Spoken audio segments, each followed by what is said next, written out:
گلم بریم امروز با هم بام طرقبه که علاوه موقعیت مکانی در داخل طرقبه خیابان چشمانداز 6 به تا انتها میری و اون بالا یک ویوی فوق‌العاده خوب داره رو با هم ببینیم و لذت ببریم.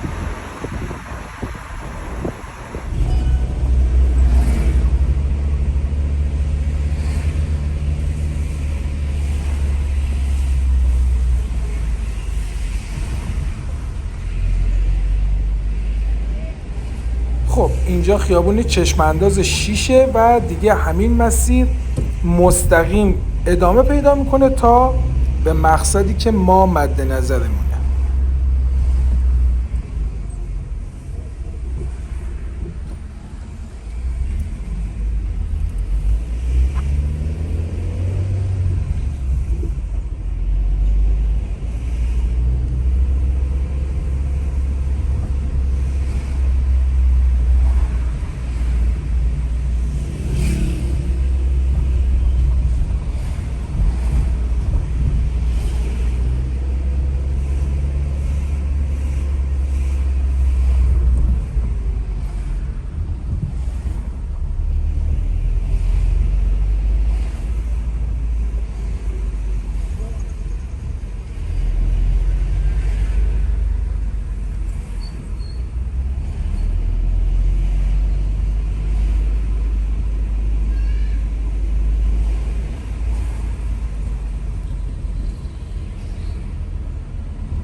خب این پایینم که بچه ها همینجوری که میبینید کلن یک شهرکیه که سر تا سر باغ‌ها و ویلاهای فوق لوکس شخصی ساخته شده و افراد اونجا از ویلاهای شخصیشون و باغ‌های شخصیشون استفاده میکنه. یک نما و ویو فوق‌العاده خوبی داره.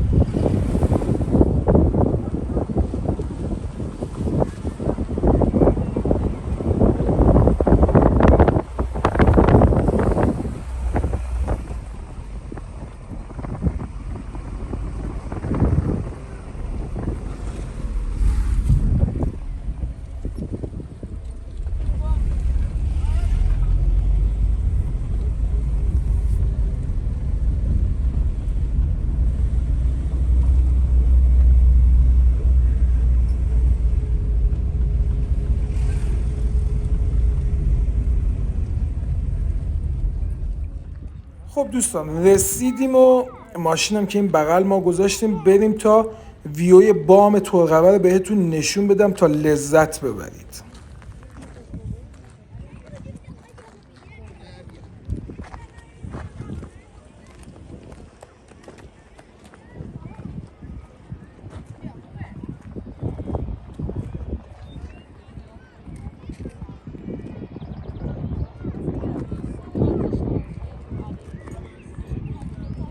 از این نقطه که بام ترقبه نام داره، تمام شهر ترقبه و روستاهای اطراف زیر پاست و یک منظره فوق‌العاده زیباست. من سعی کردم با یه ویدیوی کوتاه حس خوبی که از این منظره به دست آوردم رو با شما به اشتراک بگذارم. لطفاً ما رو سابسکرایب کنید و منتظر سفرهای کوتاه بعدی ما باشید.